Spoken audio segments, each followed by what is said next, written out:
morning, good afternoon, good evening, depending on which part of the world you are joining us today, and also when you see this online. After 13 years, we are doing something like this. We've, of course, had pitch sessions before where we've had training and workshops around pitching, but never really got into getting angels or investments into this. And there are multiple reasons for it, but we can go into those another time.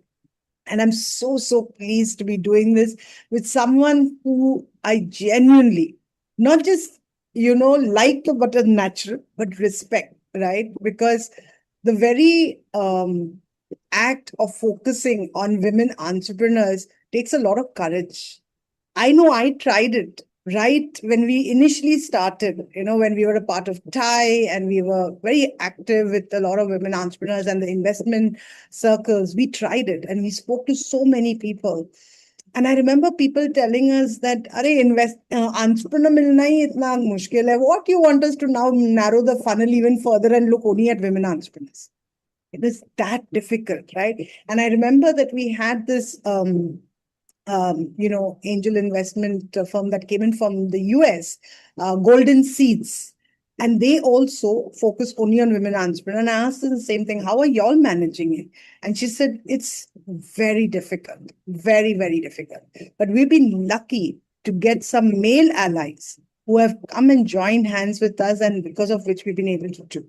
And so I think that underlines a very important thing in the world across, not just for entrepreneurship, but across, that allyship is very critical if we have to take forward the gender agenda, right? And I think it's the same with Sangatna. So I'm going to really invite Vaishali James to first get us started with a little bit about Sangatna. And along with Vaishali, of course, we have her two co-founders. And it's so beautiful that all three of you are giving your time. I can't thank you all enough, honest, because it's not a small thing to do this, right? We are doing, in fact, I would say we are doing a small thing, that we're doing a very small trial round because we wanted to see how this would, kind of pan out, work out, etc., and then kind of become more serious about doing this. And Vaishali just immediately, not even in a heartbeat, she said, "Of course, Kiran, we will work with you, and whatever you need from us, you tell us, and we will design this and do it." So I can't be more grateful that all the three co-founders are giving their time to be here. And I think for our entrepreneurs who are going to be pitching today, yeah, I think that again is a very big, big part of this. Of course, one of the things that I also want to say before we just quickly get started, and I hand it over to Vaishali to introduce Sangatna and also our partners, etc., with us, is that the entrepreneurs who are going to be pitching, this is like we said, a trial room, really, right? But with very seriousness of all the three founders being here, right? But there is a lot more that we are planning to do post this.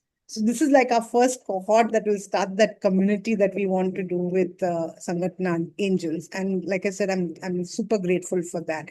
And so with that, we will be putting all your profiles in the chat box because we want to spend more time talking with each one of you rather than spending time on things that we can very easily discover about ourselves outside of the room. So with that, I am going to first request Vaishali James, the co-founder of Sangatna Angels, to please say a few words and get us started, set the context, and then of course please introduce your co-founders as well so that we can all be together today. Vaishali, over to you. And thank you once again. Karen, it's actually our pleasure, collective pleasure of Sangatna Angels to be sitting here and doing this. When there is an initiative that talks about women and there's an initiative focused on women, how can Sangatna not be a part of it, right?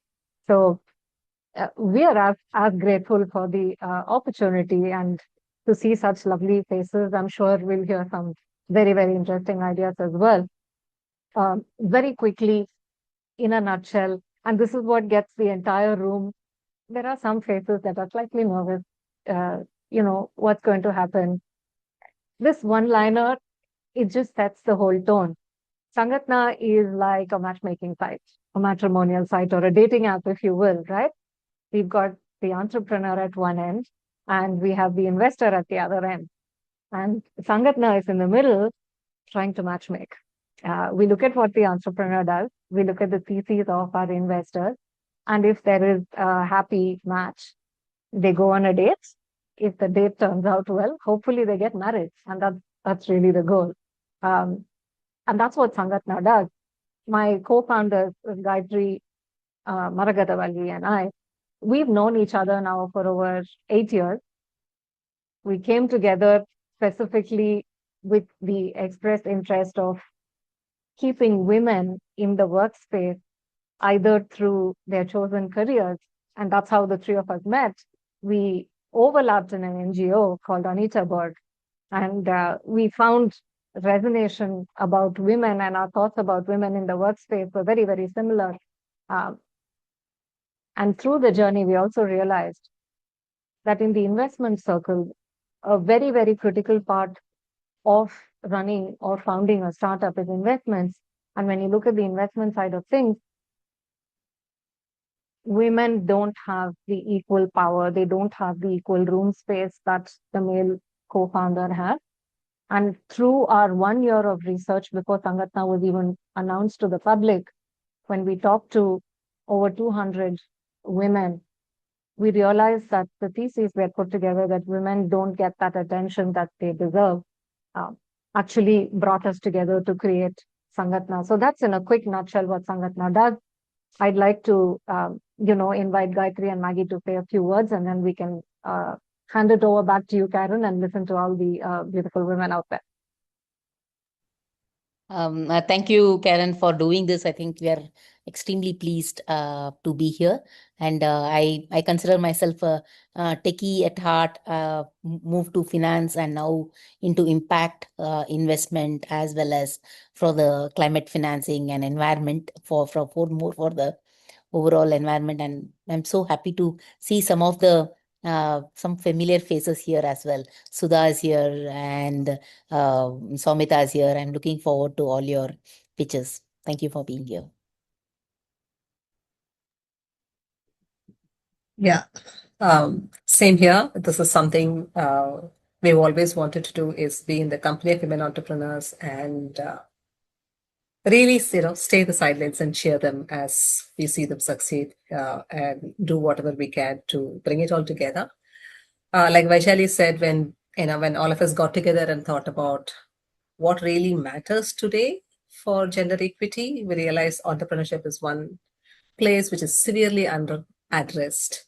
It is usually known as women entrepreneurship is an over-mentored and underfunded thing. So that's the reason why we've taken it's taken a very tough journey, I should say. It's a tough journey to find the entrepreneurs, to get them ready, bring the investors.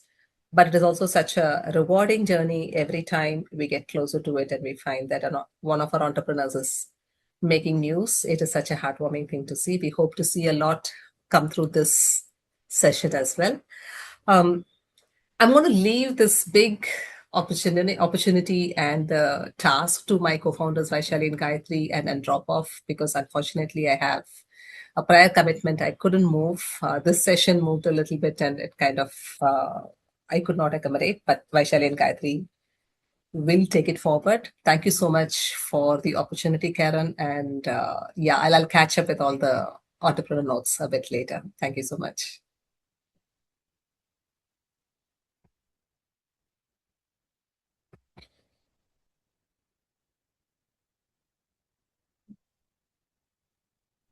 Karen, back to you. So back to us. Yeah. Can we move the spotlight, please? Yeah. Thank you so very much. And Maggie, my apologies. I know that has been a bit of a change. No, not a problem at all. It takes a lot to bring everyone together. So, yeah.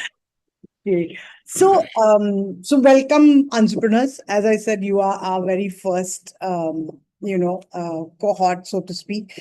May I just request everybody to, rename yourself as name, your organization, and your location, because we have a nice mix of not only diverse set of entrepreneurs, but also from different parts of India. So, which is very nice. Bombay, Bangalore, Pune, and I think Chennai as well. So, yeah.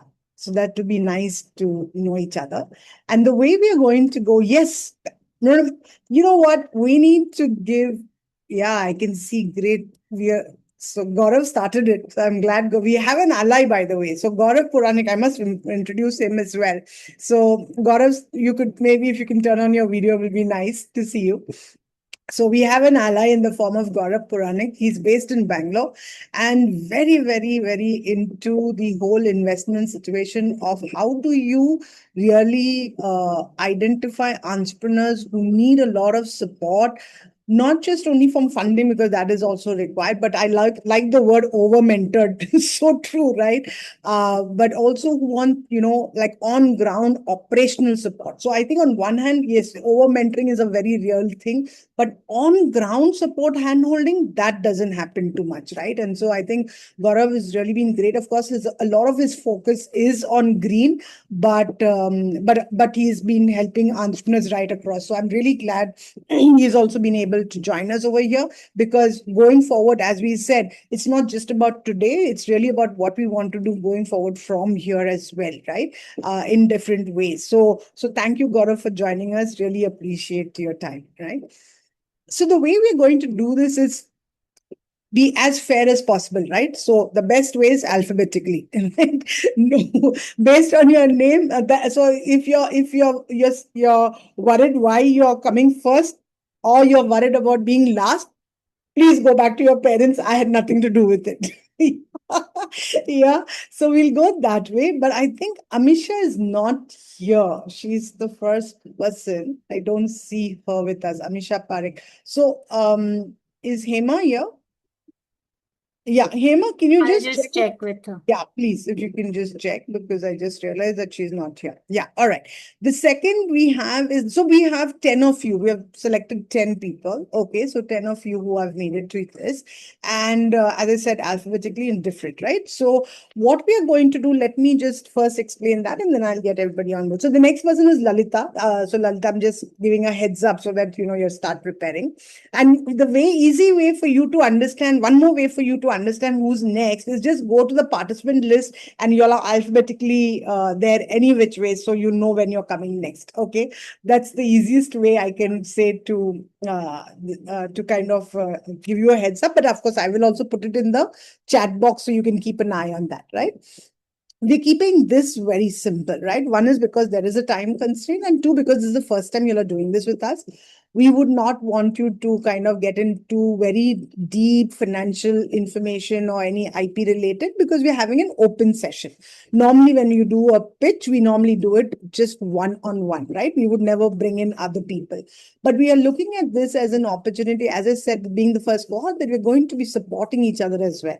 And support should be from day one, right? What's the point of supporting later on? I mean, no, we need support at every stage. Sorry, wipe that out. Okay, we need support at every stage, but best is when we start together, right? We are together from the first step of the journey. So that's why we decided that no, we are not going to do this whole single pitch kind of a thing.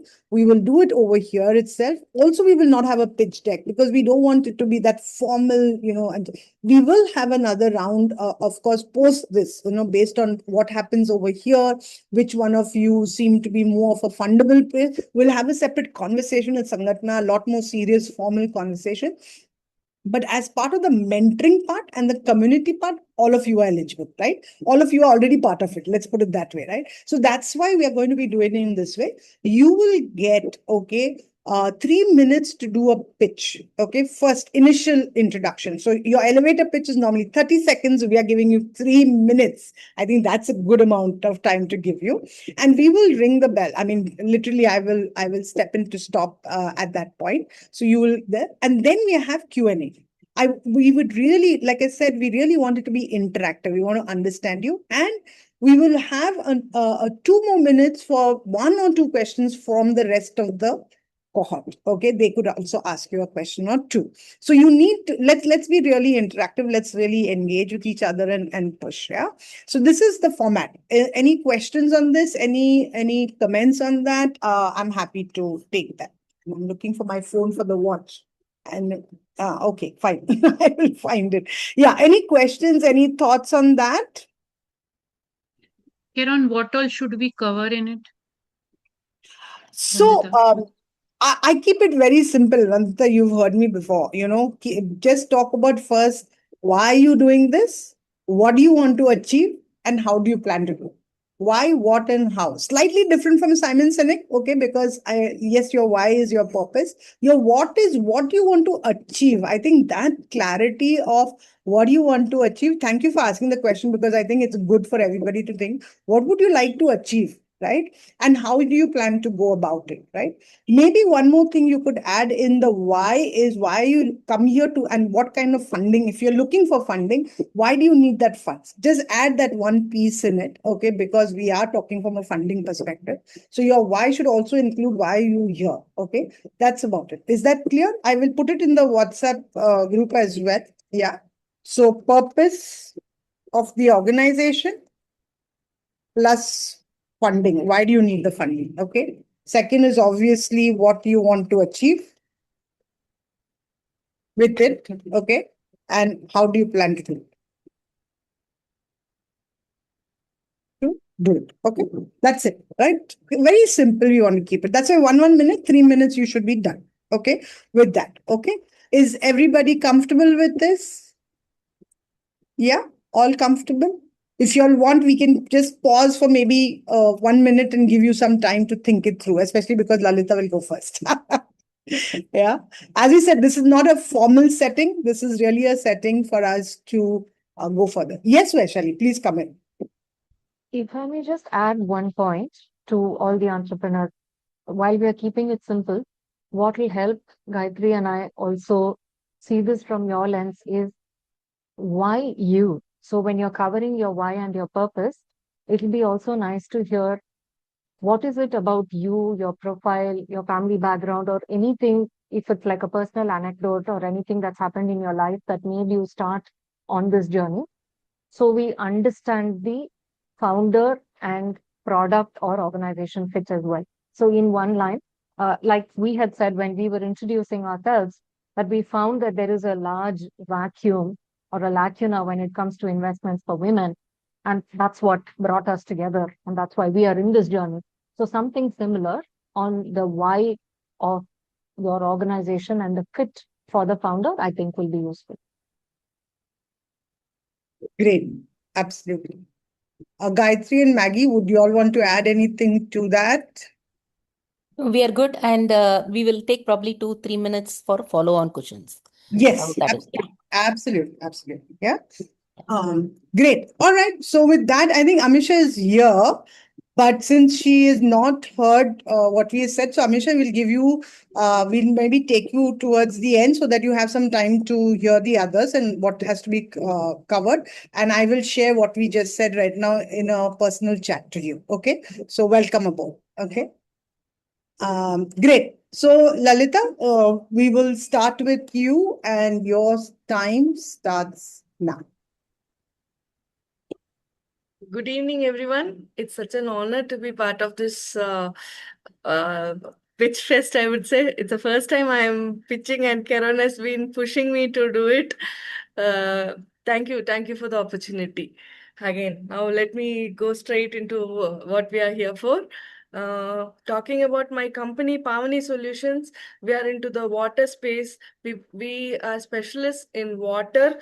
We want to provide pure drinking water to ensure the good health of people. So that is our motto. Why, if you ask me why, the main motto is to be that reliable provider of the units as well as the service support for drinking water units, purifiers for the drinking water purpose. And then if you ask me why, again, there was one moment, we are 14 years old. We started on 1st April 2013. So this is our 14th year. The changing the moment where I wanted my company to shine was a moment maybe 4 or 5 years back when in a government organization, we serve PSUs as well. So they asked for Pavani make units because we have been consistent in our service, and over many many years we have been their vendor or service provider, they asked specifically for Pavani make water purifier. So that was a defining moment for me when, wow, I'm a brand. I'm not just a service provider. It's bringing me tears here in this moment. Sorry. So that was a changing point when I realized that, yes, the same thing I can replicate to all my customers, that they come back to me asking for, I want Pavni brand. So that really started driving me that, I have to be everywhere. I have to be Pavni logo has to be on everywhere. So while because we are a small company and we are just growing, and I like to grow organically. I've never pitched before, asked for money from outside. So always it has been an organic. Because it's an organic growth, always funding is my crunch. It comes in, vanishes before the even I see the amount. I would have to pay. I have multiple vendors to whom I have to pay. I have my overheads. All those things happen. But each time there is a win, I really cherish that win. What I want to achieve. See, right now we are in the growing phase, I would say. Our main customer base was domestic customers, where we cater to their drinking water. We give water softeners and that kind of thing. Right now, and another set of base of our customers is institutions like big engineering colleges, where we are AMC providers for them. So every year we have continued to be their preferred vendor for their AMC. We have been consistent in our AMCs. So I want to grow that way. I want multiple institutions to choose us as their preferred vendor and grow that way. So what happens when this kind of thing comes in is, when I want to grow bigger, the money I have to put in for even the initial costs for procuring our consumables, it will be on a little on the bigger side than the normal flow. Normal flow should not be affected just because I want to grow and acquire a new customer. So that has always been the crunching point.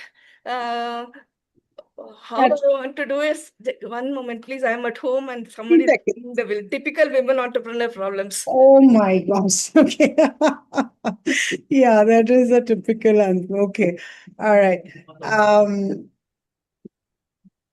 Yeah. So you have 30 seconds. What I'm going to do is next time is that, okay, fine. 30 seconds close yours and then we. So how I want to grow is, why I am pitching is, funding will always help me. And how I should do all those things, I'm little vague about it. Karan has been really pushing me to do it. See, you're too much into yourself. You have to start talking. You have to talk to people, ask for help. You can't do it all alone. So she's been pushing me. I had a meeting with her a couple of months back. So here I am pitching for the first time. I'm open to answering any of the questions. Pavani, yeah. Sorry. I like the Pavani solutions as a term, Lalita. Thank you. Great as a first pitch. So, Pavani, as a Pavani solution, you've been in existence for 14 years. Yes. Can you please tell what has been your big success moments from a quantitative perspective? Quantitative in terms of number of units kind of thing? Correct. Number of units, number of sales, or it could be corporate sales. What is that big? Yeah, we are just entering. See, in water space, what happens is everything is like 100 liters per hour, 200 liters per hour, the unit size. So right now we are scaling up to my average unit size would be like 100 liters per hour, 200 liters per hour. Maximum, if I get a 500 liters per hour, I would be very happy. But right now, 500 liters per hour is becoming my average thing. So that in terms of unit size, that is a thing. But if you are going to ask me numbers, then Because thing is, we are just entering a very, very well-known institution for their AMC. God, everything And on what good is going to be the thing. order size? Can you give Order me some order size. size? I mean, if you AMC don't will be mind. like 8 lakhs. Okay, per year. Yes. Okay, all right. So in the water space, do you have any subject matter expert you're already working with, Lalita? My husband is a subject matter expert, while I Okay. take care of all the other communications and subject matter expert as to, if you say okay, this is the water, this is the amount of people who will be serving. So all those full the numbers crunching, he is the expert. While I am hands-on, I understand what happens, everything. But when to talk to the customer, I let him talk. I am very well aware of what is a unit required, how it works, what all issues we can expect. All that I am very well aware, and I am hands-on on that. And all my vendors, they call me. Yeah, Vaishali, you wanted to ask something. Lalita, one question about competition. So water Yeah. purifier, the minute you say water purifier, Yes. Aquaguard is the first name that Um, comes to mind, right? yes, So I'll answer that. See, AquaGuard, Kent, all these, they are, uh, they go through their agents. They have their people who do the servicing, that kind of thing. I don't want to go with brands. I want to create my own brand. So normally, unless the customer insists that I want a Kent or I want an AquaGuard, I have people through whom I can supply the units as well. But if you're asking me that as uh, as a competition, till now I was not thinking. As I told you, now that I'm up scaling up, suddenly I found myself that, wow, I am, they consider me competition. That itself is a compliment for me. So I'm reaching that stage. But where I go to a customer, where I go for a when the customer is called for a meeting, and I see other vendors, and I see that they are Ion Exchange, they are from Kent, they are from Eureka Forbes, and then I am sitting there. So that is, I know I can do it, and that moment has arrived. And we are able to pitch ourselves and see that we are on equal this thing. We are able to provide even, I would say, better service and product support, because we are like a boutique. Eureka Forbes and Kent, they have their products, while we are able to cater to curate to the customer's requirement. We don't give just, okay, the water unit which I have is 300 liters, whether you need it or not, this is the unit you have to take. But we are able to tell you, no, this is these are the problems you will face. So we can curate you to this unit, or you can go for, we were able to offer them multiple solutions other than what is already available in the in the market as such.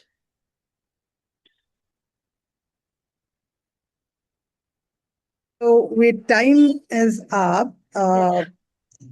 If there are what I would recommend is, if anybody has a question for the entrepreneur, please put it in the chat box and I will take it. Yeah, because just in the interest of time, we could have one more question from both of you if required, because we still don't have any questions.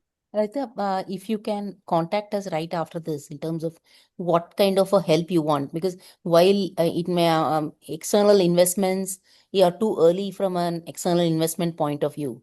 There may definitely mentoring and helping you position yourself in this business. It's a very vital business in terms of water purification, and this is an area where if you can even position yourself saying that compared to AquaGuard, you're able to do custom solutions and so on and so forth. I think that is a very viable, and I know a few entrepreneurs in water space also who are able to build filters which last for a long period of time without much of a change. So please reach out to us. I think Karen has our contact, and Yes. we'll be happy to help you. All right. Excellent. All the very best.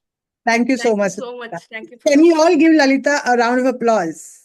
Thank you. Yeah, I wanted to just appreciate her passion. Yes. Just wonderful. A confidence also. Great, great. Yes. Okay, so Wish you all the best. next up we have Amisha. Yeah. Amisha, uh, can you rename yourself? Yeah, hear you. Okay. Right. But I hope you can hear me, right? Yes.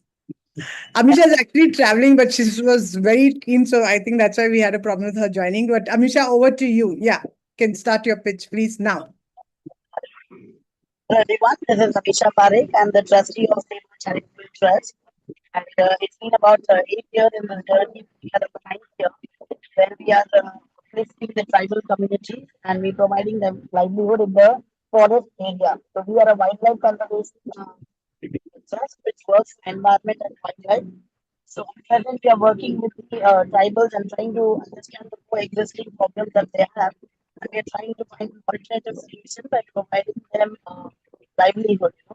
So that's where we are been working from past 8 years with a passion of uh, taking care of the environment. So we do have a tailoring unit with about 40 machines.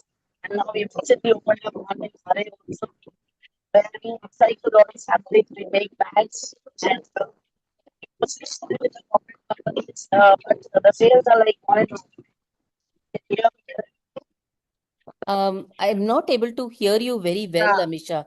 Is it just Amisha, I me think or put your video off. Amisha, put your video off and then talk. That I might be understood that you're working with tribal, but I'm Yeah, not able to, no follow. problem. Can you hear me now, right? Now it's clear for you? yeah. Yeah, Okay, go ahead. fine. Go ahead.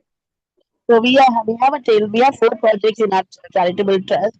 Our trust is called a Seva Charitable Trust, which has been working with the forest department of Sanjay Gandhi National Park, Borivali East, and we also work with RA Forest. And this year we're coming up in Thane also, Yabur Forest. So basically, National Park has been we have been working for past 8 years with the tribal peoples, and we have understood the problems that are there happening, and we are trying to provide an alternative livelihood to them, and also have a market linkages for them so that they can have this project going on for years and years. Whether you're there or not there. So the idea of this trust is that we provide we have 4 projects. So we have a tailoring project where we upcycle fabrics from big designers, export houses, and we make very sustainable bags at a very reasonable rates. So our product range is starting from like 50 rupees going to a range of 500 to 600 rupees is the max range that we have. So we do sell in corporate companies during the season time, and we are not on online presence is not there. And this is what we do. We have been managing Seva Charitable Trust without any funding for past 8 years. So we have worked that way, and we do have other projects like Tribal Kitchen. We have where we have just started our cloud kitchen, also an extension of that. Amisha, I'm going to We, have to come in over here, okay, because the time is up, but that's fine. I think the one key part which maybe I'll just add is over here, Vaishali, why she was selected is that, basically she has to look at, she's running a kind of a profitable venture, but under a NGO because they don't take funding. So the idea should be to actually convert it into an enterprise and then look at scaling it up, so that's what is the thing. Just adding that little bit as to why others, everybody be wondering how come we brought in on this thing. So they don't take funding or any kind of sales, anything. It's all themselves self-generated bootstrap. Yeah. So over to yeah, you. but So this quick. year we are looking at funding to expand because Yeah. we are working with 50 ladies, and now we want to reach out to 150 ladies by end of this year. So we are aiming to do that, and that's why we are in now need of funds to make it to grow. It's more on expansion mode right now. So we are in need of that, and also as well as the management and making it as a brand and things like that. Amisha, I don't know if I'm audible. Uh, Yeah, yeah. are you right now running it as a registered NGO? Yes, Uh, registered. It's you're a registered, registered. yeah, and Yes, sir. I'm registered under government. under government. And Yes, yeah, I think what you're asking in terms of when you want to expand your current offering, yes. asking for external investors, particularly in the area of forest, I think it makes sense to go with donors who are in this space. Have you interacted with SVP or Nudge Foundations or some of these foundations which are already raising funding for other NGOs? Have you done that before or applying for grants? No, we have not done that. Actually, we have not looked at funding at all till now because I think we were too occupied with the groundwork and to set it up. But I think now it has set up. But there is a lot of scope of increasing the ladies and giving more employment. So now I thought this year we will be looking at funding. So we will surely get into this. What you're saying. How big is the beneficiary your tribals that you're talking about? And they are huge. We are talking about nothing less than like 800 to 1,000 people. Okay. And And okay, go ahead. And in a year, how much funding do you expect to set these 4 projects, cloud kitchen and fashion and all of that? ma'am, we are looking at right now. We're looking at the funding of around 20, 25 something, 25 lakh. That's what we are looking at this point of time. That is what it is to make it little sustainable for some time for all the 2 projects. Majorly that is a cloud kitchen and a tribal this tailoring department. Understood. While Sangatna Angels does more of a tech-powered startups is where we raise funding, we could potentially get you connected to some of the firms which are into professionally running the NGOs. We can help you connect in some of these spaces, Amisha.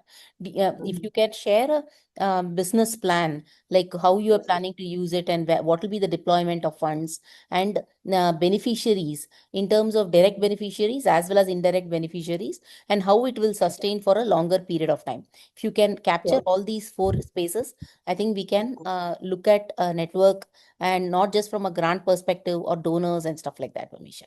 Yeah, sure, ma'am. I think that would be really nice. Great. Okay. Thank you very much. If there are any comments, and of course, wish you all the best, Amisha. Yeah. If anybody else, if any comments, etc., Vaishali, do you want to say something? So there are 2 organizations, Karen and Amisha, that we can connect you forward with. There is an organization that does exactly this in Madhya Pradesh who are working with the Parthi community. These are hunters turned craftspeople.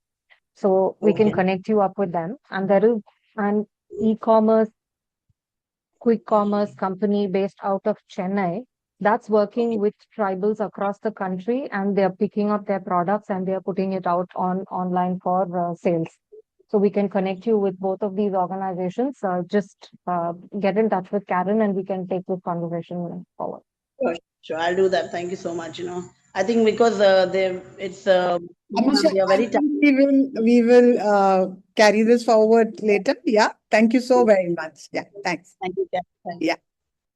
And all the very best. Yes, Mrinmay, you can go next. We don't have a PPT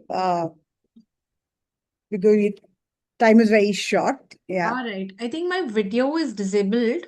Oh, It says disabled by host. So oh, okay. Can you please I mean, I can enable? talk, but it just gives a No, better no, feel when we you need to. No, when no, you see people in person on the cameras. absolutely, absolutely. Can we please enable? Why is it disabled? Should not be. Arun's. Oh, here you go. Yeah. Can you turn it on? Yes, here I am. Beautiful. One minute. Let me. Yeah. So, hello everyone, and let me introduce myself. I'm Rinmay. I'm a fashion designer, and I'm in this field for the last 26 years and running my own venture since the last 15 years. I own a bespoke designer studio in Mumbai, Vilepale. And while I'm doing this for ladies, for women customers over the last 15 years, a lot of women have been coming to me with the complaints about their innerwear, specifically their bras. So there are issues with the fits, there are issues on the skin irritation, postural issues, pain in the shoulder, neck, etc. I was ignoring this, complaints for many years, saying I'm a designer, I can't do lingerie. But eventually, I came across of 2, 3 cases where I just couldn't refuse to do their work, and I started doing a customized bra for them. And the results were amazing, and that's where it all started. So I have my own, setup, but this is like my startup. And after I got to know that women are really keen for this, I actually got this project up. I hired a team. We did a research. We interviewed people. I met doctors like dermats, gynacs, physiotherapists to figure out if the problem is real. The problem is real. It's deep. There are issues of skin fits. There are issues of postures. And yes, the biggest issue is also about the environment, because we always dump our innerwear in the dustbins and there is no recycling or upcycling. The most shocking thing is even the best of the brands in the world are using elastine, nylon, and all the synthetic things on the innerwear, which is on our skin for most of the times. So that's where we started this product development. I raised the first round of funding from friends, family, and my customers for the product development and research. We came up with the product. We call it as bodice first because we want to take the awkwardness of the word bra away from it, make it sound more essential, something which is gender neutral, not women are ashamed of talking about. And, it is not a sensuous, sexy lingerie, but it is something that takes care of your skin, takes care of your posture, and solves your issues about the fit. So the answer was customized bras, which we are calling it as bodice. And we just discovered that these are not just bras, they are multi-utility things. Gen Zs are wearing it over like a outerwear, and they are pairing it with a cape or a jacket. Some of the girls are wearing it to do yoga. Some of them are very happy wearing it all day through the office for long hours. So the USP of the bodices is each product is customized. It is totally elastic and plastic free. We are even creating the cups that are of natural cotton, and each of the product is customized. Now, when it comes to scaling, the biggest question is how do you scale customization? So that is what is the USP of my venture. I'm using technology. I'm working on a software which can produce patterns in less than a minute of various sizes. I am training and skilling rural women who will be my workforce to stitch and make these bodices going forward. And yes, what am I looking for? I'm looking for funding. I'm already in the process of filing for design patents for my product. The software and the technology will take a little longer because we are testing it out currently. It's working, but we are fine tuning it. So it will take longer for applying for patent for the technology. But yes, I need funding for the awareness, creating awareness that innerwear is an important and something that we are missing out while we are shopping expensive brands. Second, to have the health awareness, from the health practitioners, because posture, skin issues, all these, we are living in a tropical climate. We are just aping the Westerners. Westerners use innerwear to insulate them from the cold, whereas we need to breathe, our skin needs to breathe in the tropical climate. So these are things that we need to educate people. I think it's time how we created awareness about the sanitary pads and all the period and menstrual health. I think it's time we talk about women innerwear in a manner where women don't feel ashamed about it. And yeah, I'm looking for funding. I'm looking for 3 CR. That's my ask. And I want to utilize it for, as I said, awareness, second, marketing, and third, creating IP, having a team. And yes, it's going to have a lot of social impact. It's going to be by the women, for the women, of the women, and totally, something which is very desi at heart because we are customizing it and we are going with our methods of making the choli and the cuts that we've been always making to suit the Indian climate. And the fabric is specially made. It's a knit fabric that I've got developed. It's 100% cotton. Come in here. Yeah. Thank you so very much. Yeah. Great. Yeah. Could you just quickly walk us through your unit economics? How many pieces have you sold, and what is the current financials? So, yeah, so currently I am working on filing the design patent, so I haven't really gone out marketing or launching it in a bigger way. Currently, I'm only addressing the orders that are getting generated by the doctors. So actually, the doctors are recommending bodice to women who have shoulder pain, back pain, or who are big breasted. So I've sold around 500 pieces roughly to them, and each costing between 2,800 to 3,500 rupees.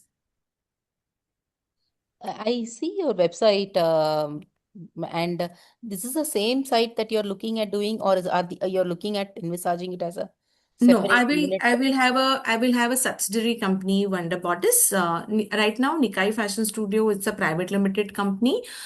Because it was an initial stage of product development, my friends, family, and customers were more comfortable to do it under the umbrella of my initial brand. So I've kept it, under one brand. But going forward, Wonder Bodice will be a subsidiary company, which I will separate out under the parent company of Nikai Fashion Studio Private Limited. I cannot sell it under one brand because someone who's buying a bridal lehenga will not be comfortable with someone who's also making lingerie. So distinct identity and branding for it. Correct. This identity is different, but a legal structure could be completely different. That is up to your choice. Yes, What yes. I wanted to- I'll make a subsidiary company for the Wonder Okay. Bodice. So, Yeah. in the research that you did, what is the ideal persona? Have you identified your ideal customer persona, and what is the market size?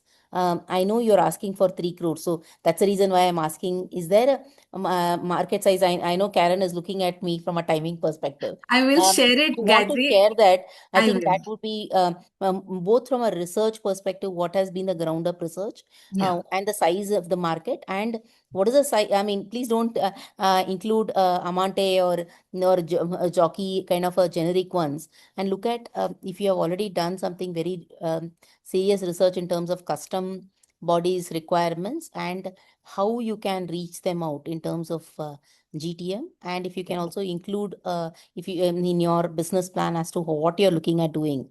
I think that Yes. would be really great for us to look at it from viability standpoint. Sure, sure. I have it already. I can share it separately on the deck. Just to answer your persona, there I have identified into 3 categories. One is a pre-teen, which is a first bra because the puberty is pre-porn, so something which is for the teens. Second is for the working women or the middle-aged women, and the third category is women where this body starts deform. The deformation starts, the sagging of the breast starts. That is menopausal and post-menopause age groups. So we have identified as 3 different categories with 3 different designs for each of them. All right, great. Thanks so much, Meenai. Thank you. Thank you.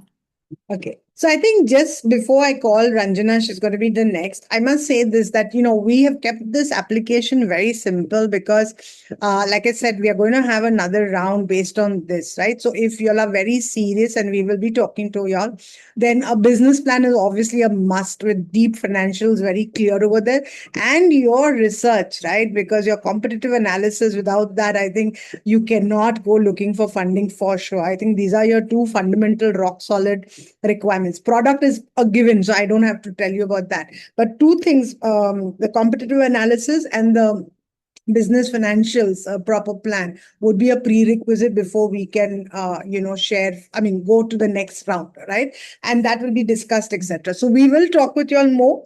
And that's what the whole mentoring process is, because some of you are ready, some of you not ready, some of you are exploring, some of you are unsure. So we all are at different stages, and that's fine. But at the same time, to make sure that we really take the best out from what Vaishali and Gayatri can offer for us, we must be also doing our homework and do it properly and then go to the next round. But for the first round, they are with us. So that is the bottom line, isn't it? Yeah. So Ranjana, I'm going to add you. Yeah. Great. Hello everyone. I'm audible? Yes. So let And your me time starts now. okay, thank you. So let me ask you with a simple question. So how many times it has ever happened that you have explained your business to someone and after 5 minutes they have asked you, they still asked you that, अच्छा exactly आप करते क्या हो? You have explained your business and they there is question again after explaining it. So that confusion is exactly where business lose money and the opportunity. So today businesses are not losing to the bad businesses. Good businesses are losing to the businesses that communicate better. And honestly, people who are at the starting stage, they're startups, they have good products, they have good services, strong expertise, and year of experience.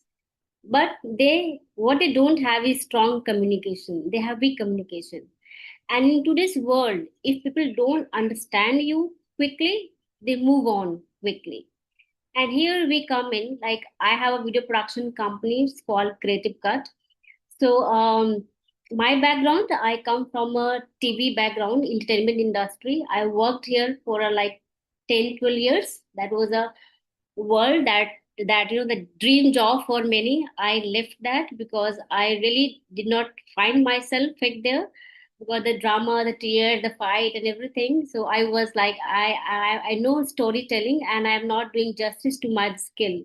So I left that industry and I started creating my own company. It's been 8 years now, and I started helping small businesses and helping them create video for their businesses. So businesses can get stuck at many stages. You can many a times customer is not understanding the product, employees are not understanding the process, investors are not understanding the vision, and more often the social media audience not noticing your brand. So that's how we help them communicate with video communication. So we don't just make pretty videos, we solve communication problem. So there are many a times where I have seen startup or the new companies, they are struggling with the communications. So we help in understanding what kind of audience you are looking to target, what kind of vision you have, and then we make the communication according to that. One side doesn't fit all. So according to your requirement, we have to make the videos.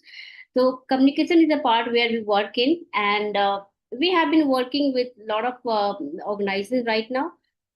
We started small. Right now, we are growing, and we have good clients as well right now. So yes, as I think today's MSME or the startups, they don't have marketing problem; they have communication problem. And in today's world, if business cannot explain in 60 seconds, someone will take your customer in 30 seconds. So whether it is one reel, one training film, one company profile video, one product demo, video is no longer a optional communication. It is a business language, and we must adopt it. Thanks. What are your traction numbers, Ranjana? Thank you. I know you've been running it for 8 years, right? What is the kind of traction numbers, and if you have some unit economics in terms of how you are running it, I think that will be great. For last so many years, we have been getting businesses through word of mouth and referral thing. And right now, we have around 50 customers on board. And the customers are all kind of customers. They are at the very initial stage of their business. They have just started up. And we also have very established business also. And we have international client as well.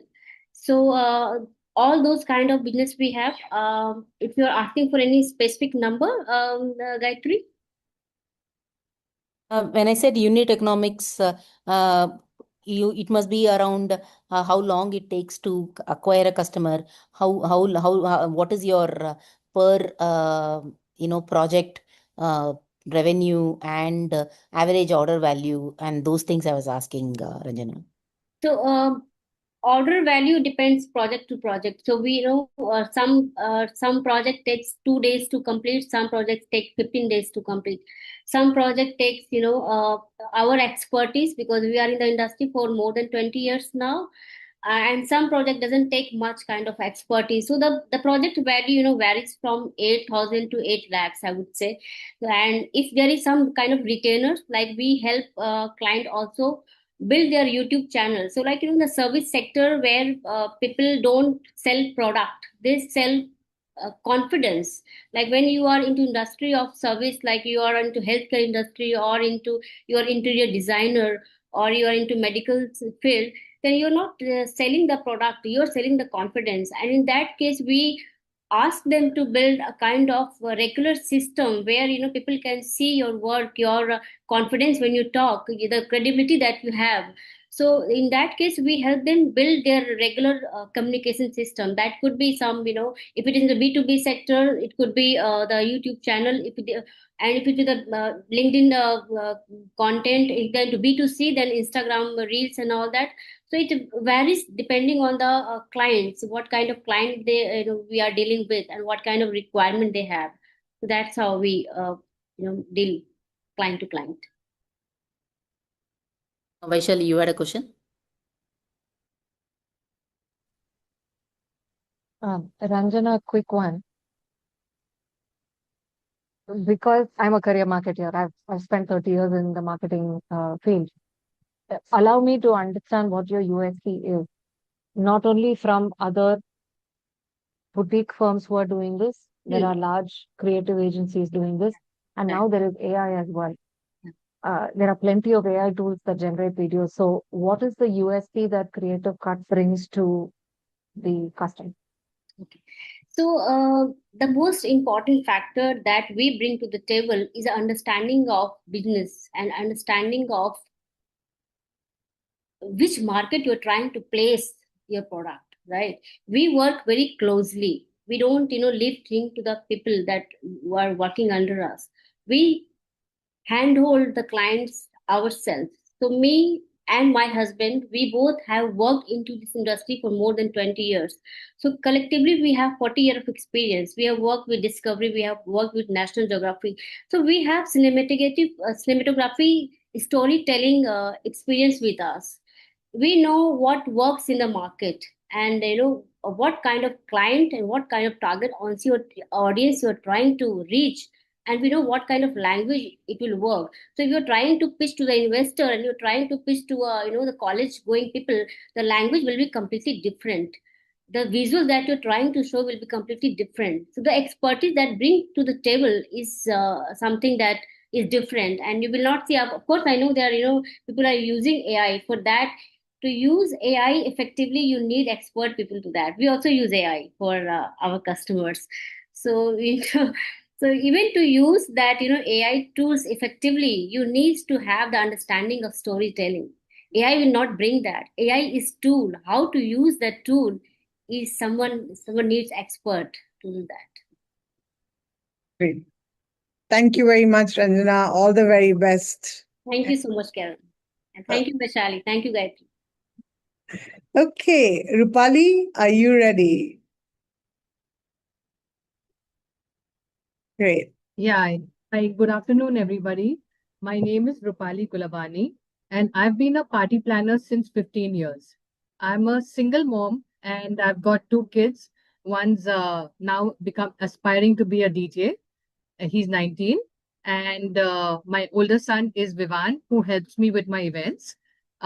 He looks after the artist management of the events, and so I'll just talk about my events. So basically in my events, what I do is I don't only create events, I design experiences around my events. And my USP and what I'm very, very passionate about is organizing small events. Because, I've noticed that, when there are like families and especially senior citizens, if it's their Golden Jubilee anniversary, and their children are are abroad, and they're just coming right in time for their anniversary, for their parents' anniversary, and now they want it's their big day, and they don't know how to organize it. So that's where I step in. Okay. And I organize anniversaries, like Golden Jubilee anniversaries is my USP. Like I'll give you an example. If I do the Dulhan Chadar, I ask people to get wishes, recorded wishes, and I put that across. And we have live singers. We play games in the parties. Then I also do children's birthday parties. like, for from 0 to 18. I do corporate parties. I do parties for kitty parties. But what I've seen is that when the smaller part, people who want to have smaller parties, when they call up the event planners, the bigger ones, they say, "What's your ticket size?" Is their first question, and then they say between 50 to 1 lakh, and they're like, "No, no, sorry, madam, that's not But and that's where I felt that even such people need to celebrate their milestone. So uh, I basically do cater to smaller events. Understood. And what is your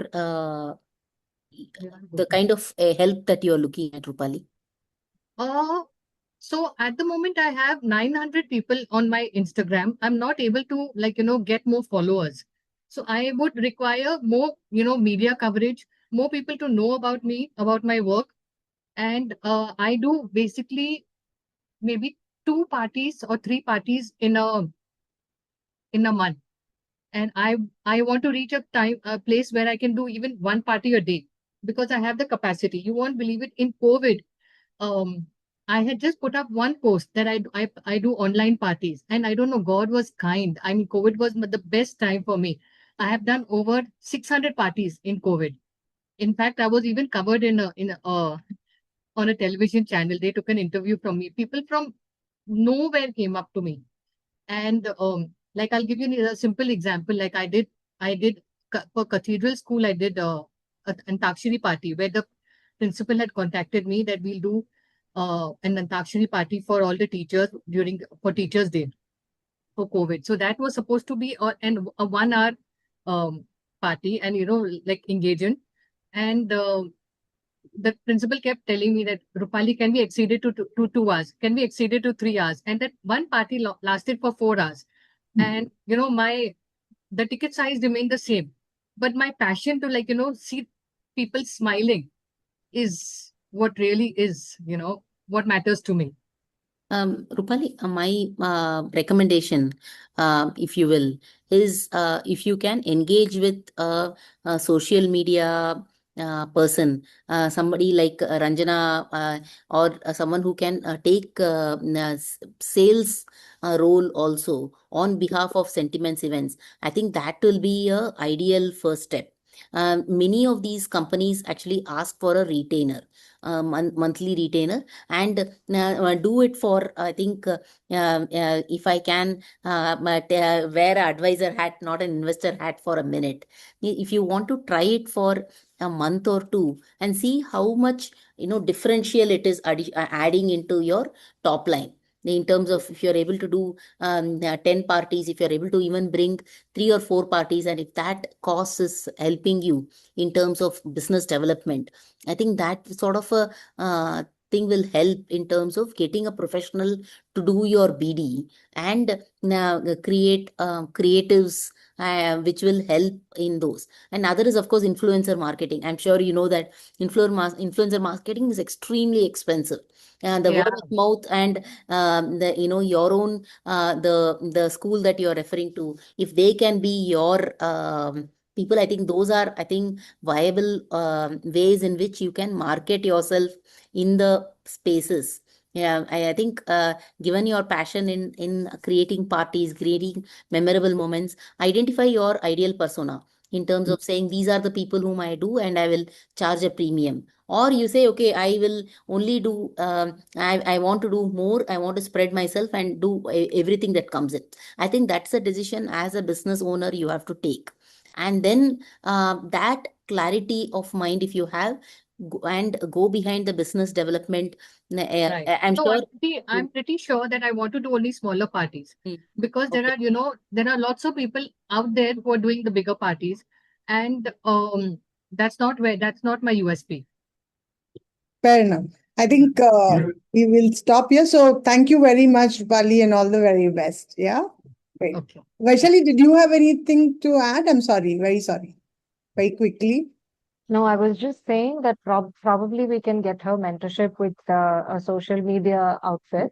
Right. because she's looking to increase her visibility. Visibility, yeah. Yeah, True, so we very can true. look for a mentorship for Sure. her with the Yeah. social media output. So let's connect offline for that specific reason, Karen. Awesome. Thank you. Thank you so much. Thanks. Thank you. Samita? Huh. Where did Sumita? You can hear me, right? Yeah, Why yeah, can't- yeah. All right. So it was so nice to hear everybody else talking about the business. Is always exciting, and I think I got a bit of a dopamine shot myself. So, talking about dopamine, one of the things that a lot of psychologists talk about, there's a phrase called dopamine dressing, which basically means if you dress in a way, you start feeling happy. If you're sad, it makes you happy. But which also means that dressing up can also make you sad, right? Like, you know, I think it was Newton who said opposite effects and all that. Now, imagine if your clothing is always making you sad, or the fact that you don't have access or you don't have the possibility to dress up in a way that can make you happy. I mean, it was supposed to be an easy cheat code of, just getting a drug shot into yourself, and you don't have that. And why don't you have that? It's because the way your body moves, or the way, the kind of ability, the physical ability that you have right now doesn't allow you to do that. Multiple things fall apart. But one of the things that also happen is because at a very early stage, you start asking for help from people. I started asking for help from people. I have an acquired disability. So I was somebody who could do, half splits like a rock star. And then I started asking for people to help me dressing up when I could still cook. Now, cooking is a less private activity than dressing up, right? So I am like, okay, something is terribly wrong in this. And being a person who thinks everything is out there on Google, I said, "Acha, Google ke paas hoga." But Professor Google did not have an answer. So it was both frustrating for me, but at the same time, it was also very interesting. My background has been in communications and research policy. So I'm always people don't know we don't have a solution. I was like, okay, so now what? I love solving puzzles. That's been my favorite pastime in the planes, in the trains. So I said, okay, now I'm in bed. I was bedridden for 4 years. So I said, okay, now I'm in bed. Let me solve this puzzle. So instead of like solving a Sudoku, I started solving a puzzle where I started recreating my dress in a way where I can wear without pain. I just had one requirement. I didn't even care for independence at that time. I was like, I just don't want pain.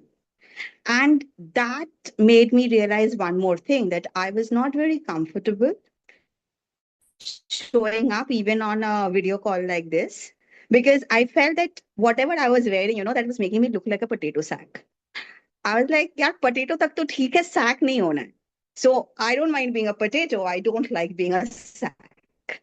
So just with that, I just made sure that Karen is laughing away. So so that was it, right? So I wanted to feel good. Look good was kind of a after effect or whatever side effect of it. And I wanted to feel dignified. My dignity did not and still doesn't have to be compromised because I have to look good. Uh, a lot of people started coming in and saying, hey, where did you buy that from? I want it. And I was like, so theek hai, let me sell it. That's how we started. I have had my own ups and downs in my journey right till now. We have been able to really do a good job of standardizing the work and the designs. We have IP on them. And so we are now going off the shelf, not just, we used to be bespoke, now we are going off the shelf. We have kind of restarted our journey because I fell sick in between. And a lot of people in the meantime started saying, are you the biggest threat to your company? I'm like, no, but I'm glad you asked because that made me think. So one of the things that I think I need right now is a strong second tier or a team member, a senior team member who I don't have. So we need funding support for that, for the marketing, for the my strength has been my design. My customers have come back to me over and over again. I'm finishing in 3 seconds. What I need is help in outreach. be it through partnerships, be it through collaborations, or funding for the outreach itself? That's the ask.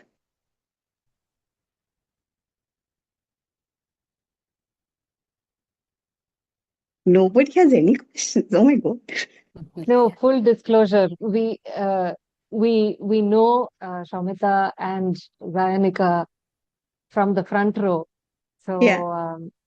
So yeah, uh, yeah. Others. I'll reserve my questions unless Gayatri has some questions or anybody else on the group has any questions. Samita, I think accessibility, fashion for accessibility is one of the hardest things to solve for. And this is a personal experience that you are coming with, and it's an amazing endeavor. I think given that you are doing it and you are rocking it right now is something which is very, very endearing. I think as we have already working with you in terms of identifying a co-founder, identifying a manufacturing, third party manufacturing.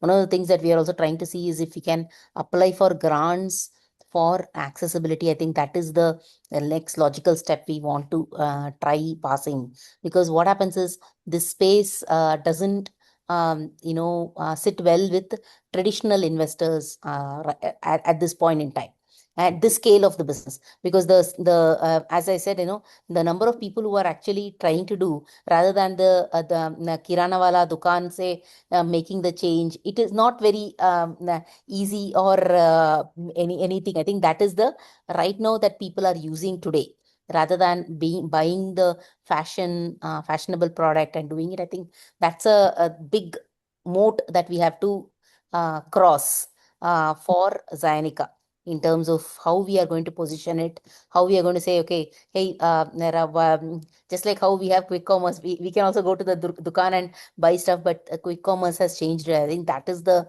aspect that we have to probably change for Zionica, and that we could do by bringing, you know, bringing in bigger players in the space. I think that's where I think applying for grants are going to help, in my view.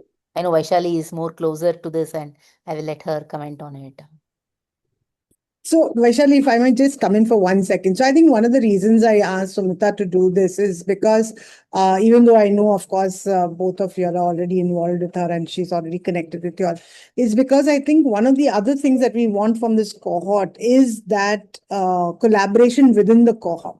And I think there's a lot that is possible.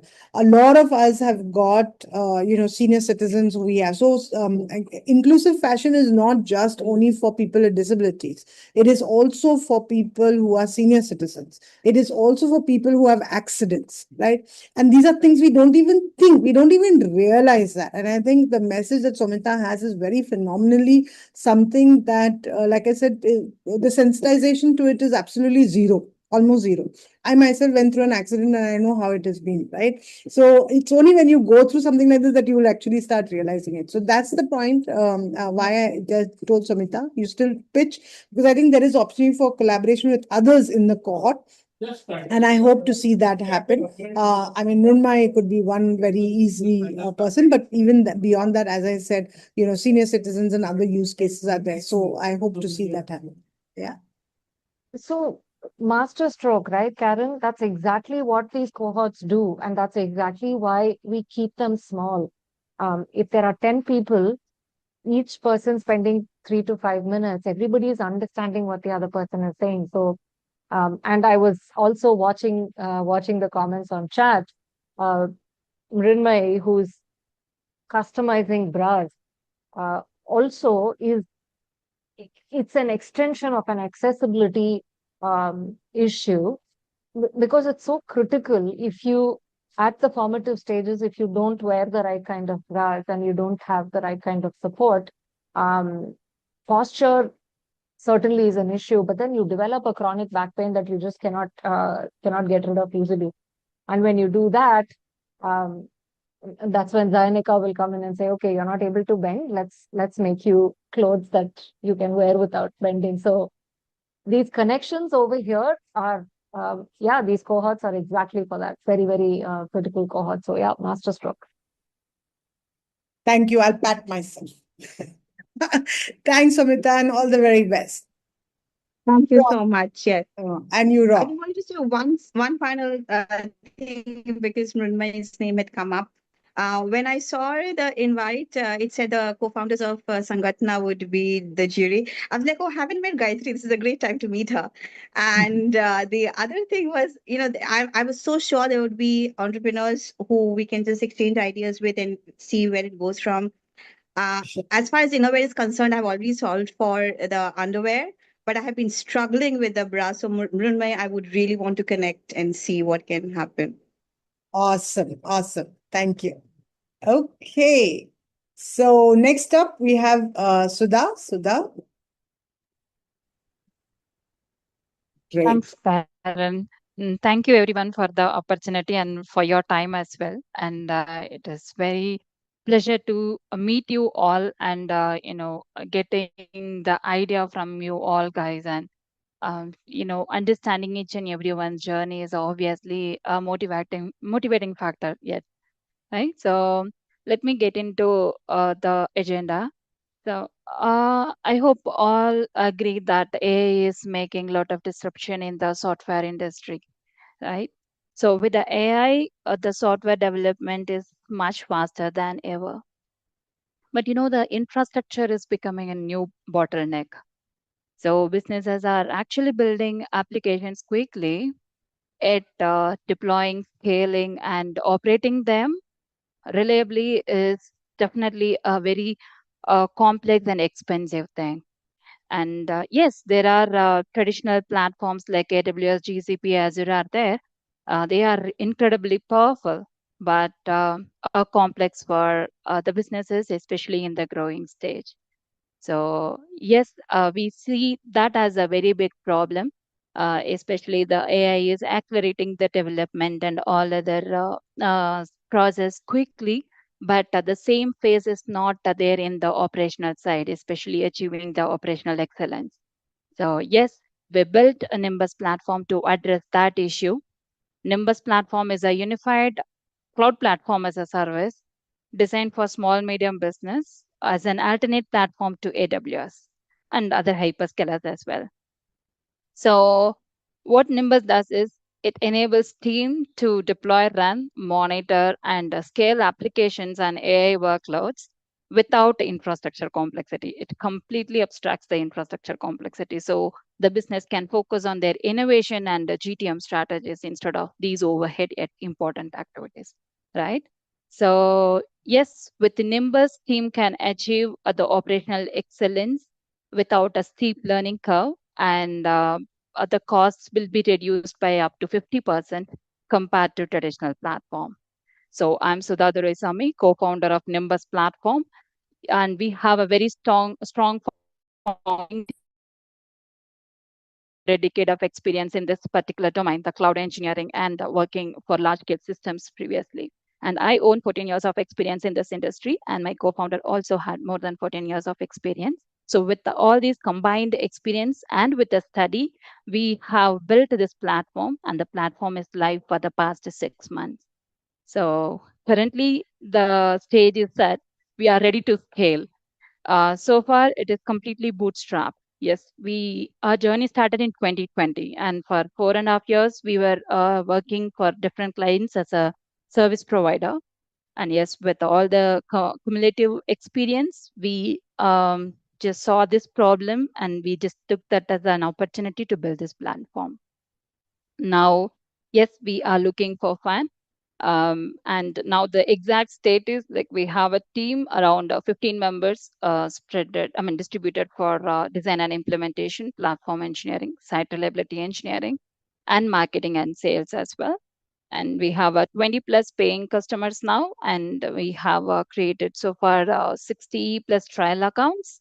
And yes, we met more than 500 different stages of founders. We gave a demo around to 70 people, I guess. So, and we got a very positive feedback, and product market fit is validated long back.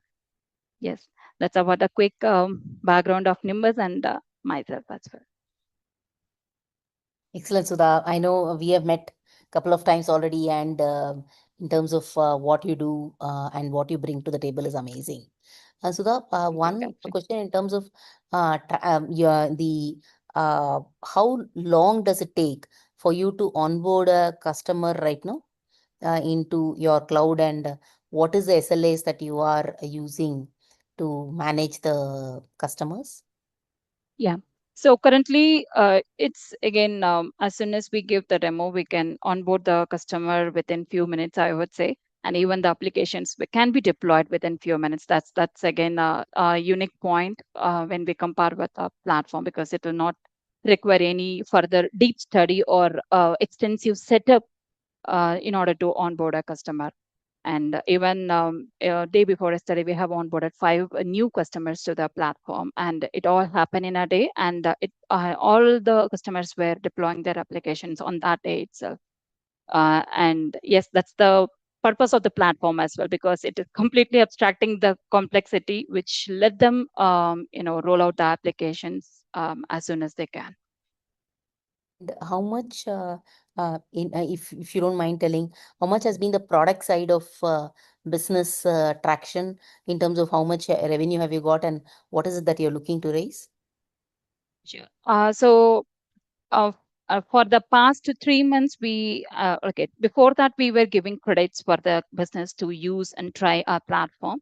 And post credits, it's been like 3 to 4 months. We are actually receiving the money from the customers. It's been like around $500 we have acquired from the customer for the past 4 months. And the last month revenue was $170. And the one good thing is it started with a $1.5, and month on month it is increasing. And the previous month was 150 and 150, and now it is 170. And as I mentioned, like just a day before yesterday, we onboarded 5 more customers, and I'm very sure it is growing in a positive way. And I think what we can do is based on the plan itself, if you can share the business plan and how you're planning to use the funding, we can look at from a scaling perspective, Sudha. One of the big risks that you will have is the behemoths of who are going to give free credit for an acquisition perspective, and particularly and how you can combat them with a controlled costs. You might have already seen the Axelo report that spent like in 1 month $500 million somebody is spending. I think that is where I think you can stand, and you can probably make it very clean. Now, Vaishali? Exactly. So, Sudha, just one question. Sure. Can you sum up Nimbus in just one line? Sure. It's a cloud hosting platform alternate to the hyperscalers like AWS, GCP, and there won't be any complexity with respect to infrastructure. A complete abstraction will be there. With a few clicks, the SMBs or the business applications will be up and running. And yeah. Thank you. Thank you. Thank you, Sudha. So, Very best. And yeah, great. Awesome. yeah, thank you so much. And I would like to thank Gayatri and Vaishali. Yes, as Gayatri mentioned, we met in couple of meetings virtually and in person. And I think last meeting we met Vaishali as well. And it's like giving that goosebumps, seeing all the women in one place, and each and everyone has a very impressive idea. And I'm very sure everything will be reaching a very, whatever they are aiming, right? We all will achieve with the passion and the belly fire each and everyone has. Yeah. Thank you. That's really very sweet of you. Thank you so very much. Yeah, great. Okay, Vanita, are you ready? Hi, good evening, everyone. Good evening, Vandita. Okay. Yeah, so it's thank you so much for the opportunity for sharing about my business. So I will start by saying that I was reading about climate change in somewhere 2017, and when I went through in detail about it, I read that people talk about carbon emission, but people does not talk about the soil which can absorb the carbon as well. And because the soil in the long time, if we see, have seen the agriculture revolutions and pesticides and so many things has been changed in the soil. We also say that the food was nutritious before and it is not as nutritious as it used to be. So when I studied more in detail, I was more keen on what is happening to the soil. And as one of my presenter also mentioned about COVID gave me some time to stay at home and wonder about what we can do for the soil. As you can see my background has a picture of tender coconut shells. That's a waste. And I always feel that Mother Nature never creates a waste. It's only the people who creates a waste. So this tender coconut, when we drink it for the health reasons. The water, we drink it for the health reasons, and we leave it on the roadside. And it takes around 3 to 6 years to decompose this tender coconut shells in a landfill. So it creates a lot of garbage over there. And coming back to my soil part, when we talk about plants, people bring plants to the house. But when people say the plant died, people are not wondering why the plant is dying. And there is the soil is the basic reason. Like if our immune system is there, plant also have an immune system. And we talk about gardening, lot of people uses coco pit as a replacement to everything, whatever is there, let's put some coco pit and the solution will be there. But coco pit itself doesn't have much nourishment. It is like your hair conditioner or a skin conditioner. It's a conditioner for the soil. So I explored more nourishment which is there, which is possible in a chemical free manner, and I found it in the tender coconut waste.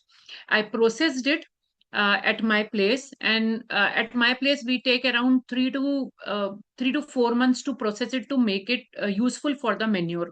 We have got it tested in the agriculture lab, so we know the soil manure what we are preparing is giving a platform for the microbial activity which is good for the plant. So basically my aim of everything was that I was working on the soil.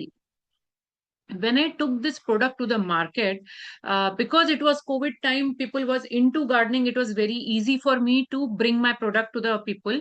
And because people were more conscious about health that time, so they were looking for a replacement to the chemical fertilizers what they use. Now what we have done in our product is, we have named our product, it's a trademark product called Talking Soil. Coming from a woman, I have made my soil also talk. What basically my soil does is, if you use it in your plant, when because it's all biodegradable, eco-friendly nourishment what we have given to the soil while preparing the manure, when the plant absorbs the nourishment, the level of the soil reduces. So in a way, looking at your pot, you know your plant needs nourishment. So what we have done is, there was a challenge that people wonder how much nourishment has to be given and when it has to be given.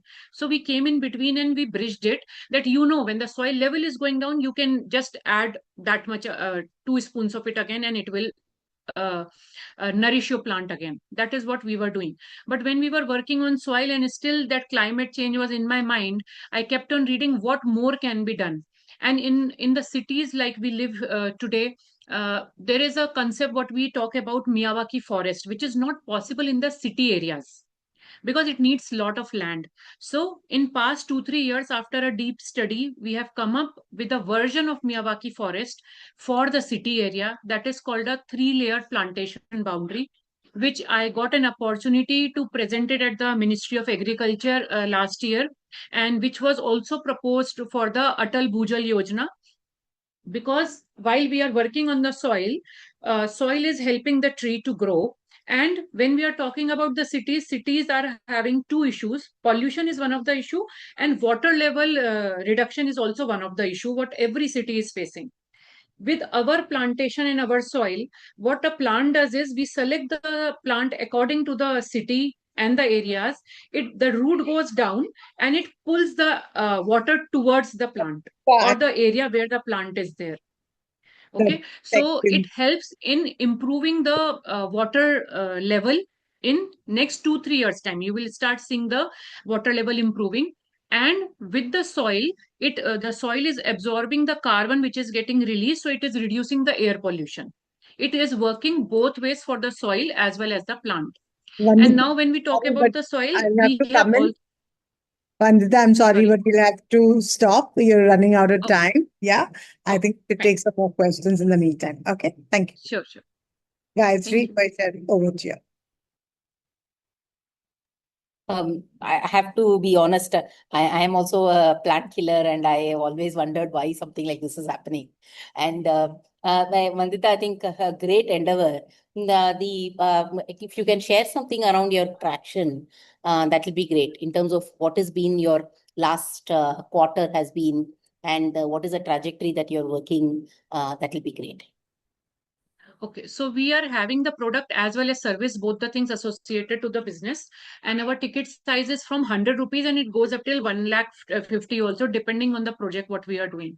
Last quarter we have done around I think 6.5 lakhs we have done in last quarter, because we got some good clients and they were working on the farms. And I will just like to add, it's easier for me to convince if somebody is having a ticket size of 80 or 90K to spend with us, rather than if I have to make them spend 100 rupees. So I have to convince them more for 100 than the bigger size. Have you tried looking at events, collaboration with some of the event managers to give that as a gift of Yeah. what you're doing? You've done Yes, that? yes. Corporate we are doing, corporate gifting we are doing. And for events, we have done some marriage events. They have done specifically for Haldi ceremony. We have given the yellow plants and all as per the customer needed.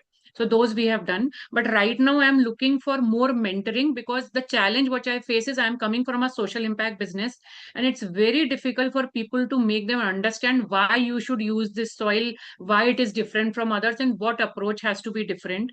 Social impact business is really, I feel it's really difficult to create awareness and bring the people to it. On Sangatna Angels platform, we have a few mentors. We could connect you with some of the agripreneurs who have been, may not be in the same business, but at least they will have the understanding of the overall ecosystem. We can put you in touch with some of them, Vandita, immediately. Sure, thank you. And refine your business plan as we keep going forward, because it's not just about the getting the 6.5 lakhs, it's also about the trajectory, right? In terms of on a ARR, are you able to keep getting at a good, margins? All the best, Vandita. Thank you. Thank you. Vandita, quick question. How much of technology do you use when you're looking at understanding soil nutrients, water and all? Are you using any technology at all? We are using technology because we customize our soil manure according to the season. Even if we do it for the house, what we are taking the soil to. If we are able to interact with the client, then we do customize the soil manure according to the house, because every house is having a different vibrations. With the plants, when we talk about the plants, so we use a lot of technology to understand the soil and to prepare the manure. Only thing is our still the way we are preparing the manure is still manual, because it has to do a lot of customization to it. But reaching to the customer that way and to understand the scenarios, that for that we use the technology. So whenever you and Karen connect for next steps, right? Because we are looking at either funding support, we are looking at mentoring, or we are looking at, forming a cohort and a community. At that time, if you can, along with your traction details, if you can also put in a few lines on the kind of technology you use and what you use it for, I think it will help us a little better to match you with the mentor. Thank you. Got it. Thank you. Thank you very much, Vandita. All the very best. Yeah. Great. So we have actually two Vinitas, but it looks like we only have Vinita Pandey with us. So Vinita, you will go next, unless they are named under something else. Is that okay? Yeah. All right. So Vinita, all the best. Go ahead. Hi, everybody. Good evening. First of all, I'm really, really blaming my parents now. So let me start by telling you what I tell every kid who walks in through the doors at Flow. Flow is an acronym which stands for the love of English. And this is a space where you're going to have fun, very exciting language escapades. You're going to fall in love with the language and you're going to make lifelong friends. Now, through my years of teaching and learning, I also took out time to be a radio jockey somewhere in the early 2000s. Uh, what struck me the most was the fact that, I mean, really, it's an observation that kids are very disengaged if they find that a space is threatening, or if they feel judged, or if they are pitted against each other. And sadly, that's what happens in most of the classrooms. And so around 2015, when I was deeply disenchanted with the education system, I left it. I honestly sat at home for 2, 3 months, not knowing what to do. I knew that I didn't want to get into the conventional schooling system. I didn't want to take up any other corporate job because my kids were young and they needed me. And then this idea of flow came through me from a parent. Really, I mean, the seed, the germ of an idea. So then I sat with the idea and I said, okay, first of all, what do I do about the space, right? How do I create an ecosystem where the kid doesn't feel judged, threatened, and loves coming in through the doors? And so I did something foolhardy and revolutionary. I said, okay, we are not going to be having any assessments, tests, or exams at Flow ever. So that went out of the window. The second thing I did was I said, okay, we are going to be having we are not going to have short term courses. These learning journeys will go on and on because you really can't bucket learning. And every kid learns at a different pace. So that went out of the window too.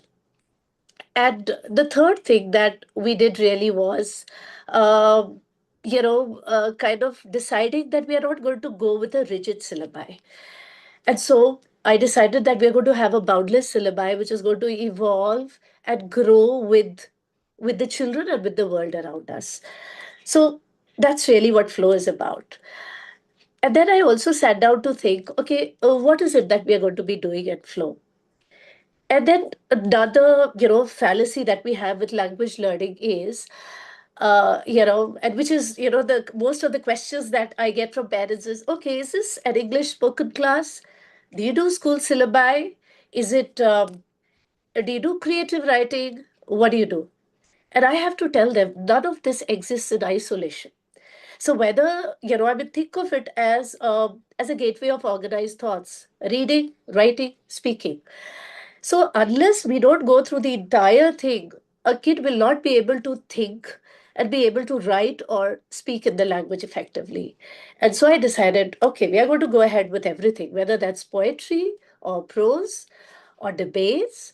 So writing haikus on a rain-soaked evening, or sparring words and logic with their teammates on another day, whether it's watching TED Talks and dissecting them, just about anything and everything you can imagine, everything was fodder and everything is fodder for us at Flow. So our kids, it's been 10 years of building Flow.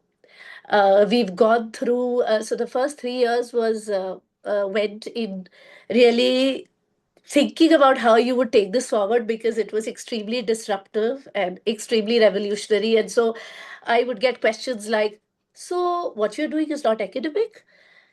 And because I don't deal with school syllabus at all, we have our own concept and themes. And I would tell them, no, it's absolutely academic. Just because we don't deal with it in the way that it's dealt with in schools doesn't mean it's not academic. It's just reimagined.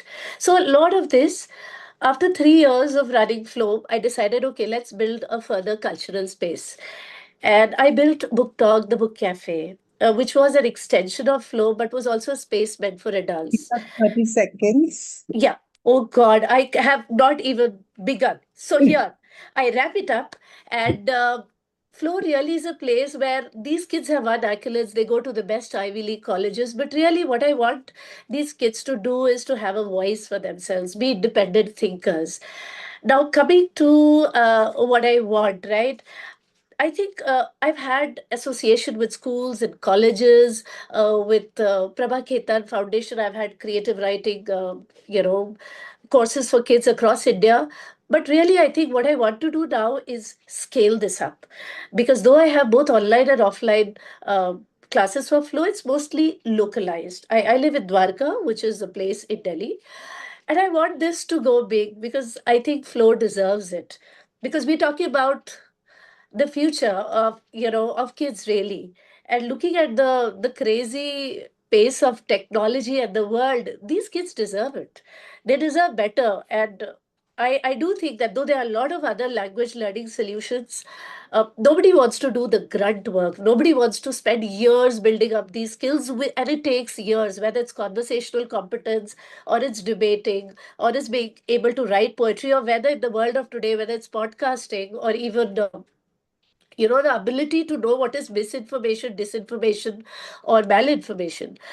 There's a lot more that I want to say, but Caron, here's where I'll stop. First of all, Caron is the biggest cheerleader you can find.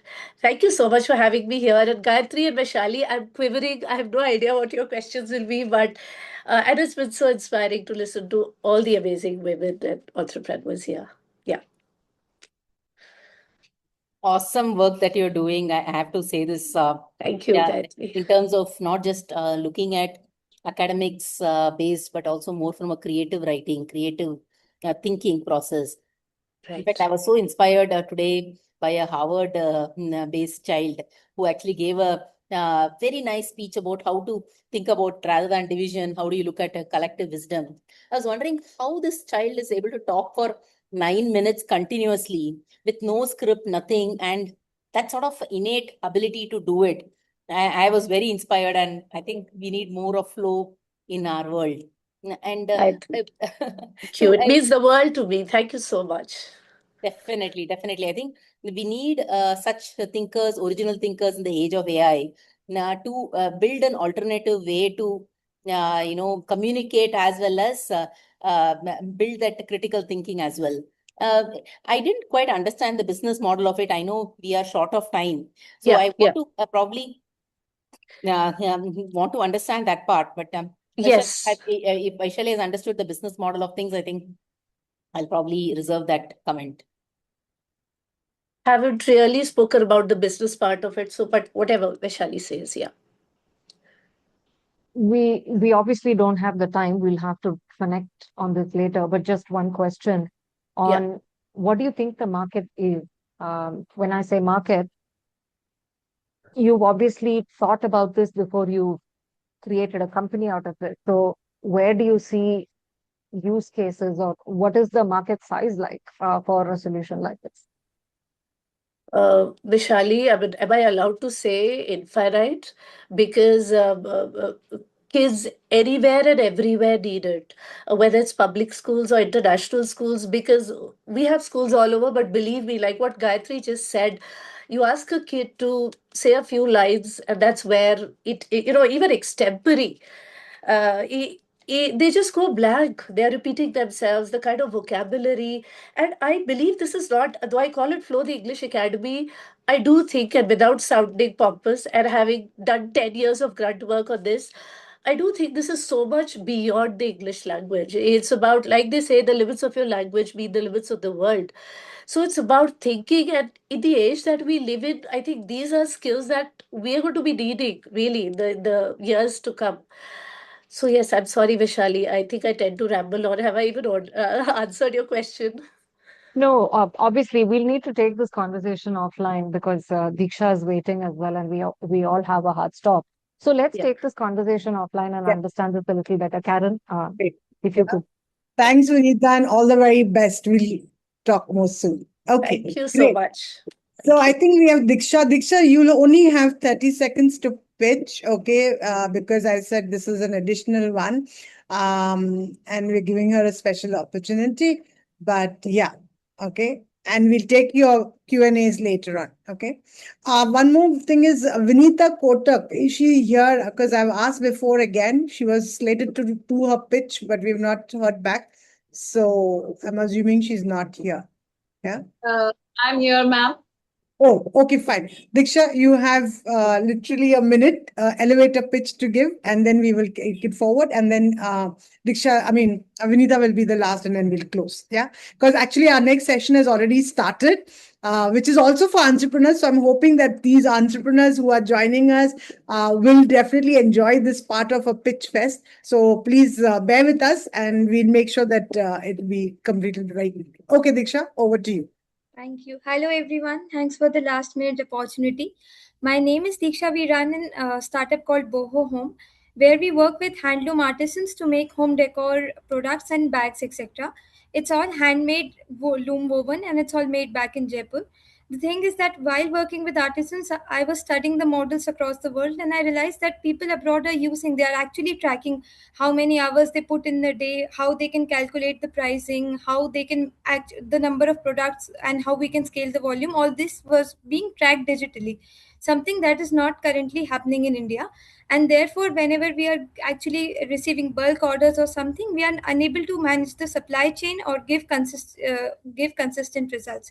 So therefore, that is how I started.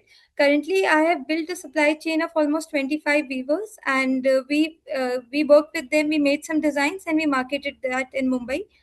We have actually catered to more than 1,000 plus customers. Our AOV being around 600 to 800, and it goes up to 2,000. We are into rugs, bags, home furnishings, cushion covers, among something.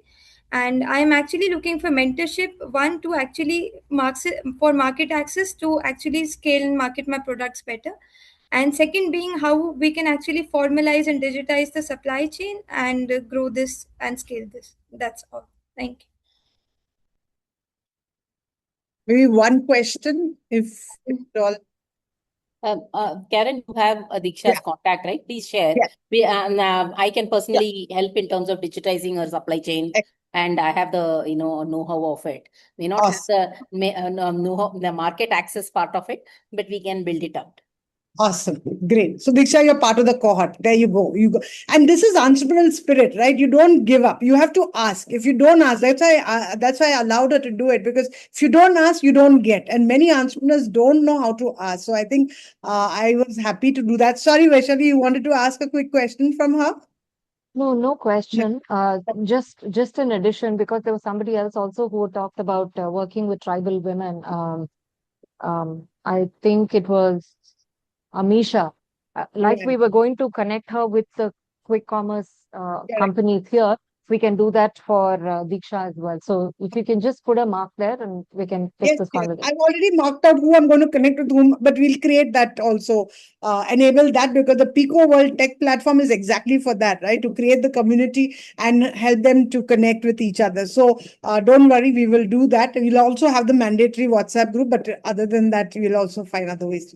All right, Vinita, over to you. Your time starts now. You're on mute. You are on mute. And we'll be closing in the next maximum 10 minutes, because the next session has actually started and we have people waiting for us. Yeah. But go ahead, please start. Yes, ma'am. Hello, everyone. I'm Vinita Kotak from Pune. So I'm building up a startup called EcoMystic. It is an e-commerce platform that deals with eco-friendly products, conscious products, mindful products. So there are two types of health issues that are there. That is environmental issues and internal issues. That is external and internal. So my website is targeting to solve the internal wellness and the external wellness issues. So I will be I'm here not for funding, but for collaborations with the brands that are dealing into conscious and mindful products, which are recycling the products that are good for the environment and for the wellness. Thank you. Okay.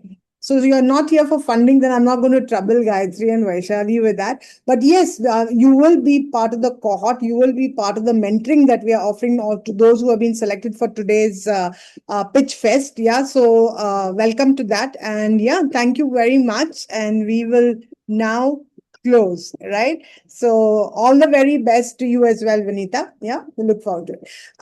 So Gayatri and Vaishali, thank you so much for being our partners for this very first inaugural, RISE Summit Pitch Fest. Maybe last closing words from you before we close this session and start my ABCD session. And of course, I would encourage the entrepreneurs who pitched just now to stay back and continue to be on that session, because it will be about the ABCDs that you need to learn. Over to both of you, please. Go ahead. Karen, thank you so much for having us. This is all about partnerships, and I love the acronym RISE. And where it starts with me, and then it becomes you, and then it becomes us, and then it becomes ours. I think that transition is fantastic. So congratulations to you and your team for putting together something so good. Every time we are in a pitch session, and Gayatri will agree, every time we are in a pitch session, we hear such fantastic ideas, and ideas that sometimes we think, okay, how did they even come up with something like this? So congratulations to all the women they've put in so much of their time. They've thought about problems that are facing current generations, and looking to see what they can do to solve them. So many congratulations to them. We're more than happy to partner with you and with them in any capacity we can. Thank you so much for having us. Gayatri? I am truly inspired. I have to say this in terms of number of years each person has spent. I think one aspect that we often tell our own investors is that when you work with women, it's patient capital. You has to be involved, not just financial capital. Because more often than not, we bring in our passion, and that needs patience, because it needs a amount of time for it to cultivate and bloom even in the deep tech era. So I am very, very happy to see the kind of solutions and kind of problems that each of you are facing. And thank you, Karen, and thank you for the entire Idobro team to have put this together, and appreciate an opportunity for Sangatna Angels to partner with you. Thank you. Thank you very much. And we'll come to a close with the last line that, it doesn't stop here, right? The whole idea of the RISE PecoWorld Summit this year has been to build coalitions. It's the conversations are great, but they are the starting point. And we have done that through the tech platform. So I'd encourage each one of you to please go there. There is specific, there are specific spaces for you to do different things, become a contributor, becoming a member, becoming a collaborator. So explore it and find how can we come together. And of course, this particular cohort will be there together, and we will be starting, as I said, we started it together. Today was the first step in that journey, and it will continue post the summit. So I wish all the entrepreneurs who pitched today the very, very best. And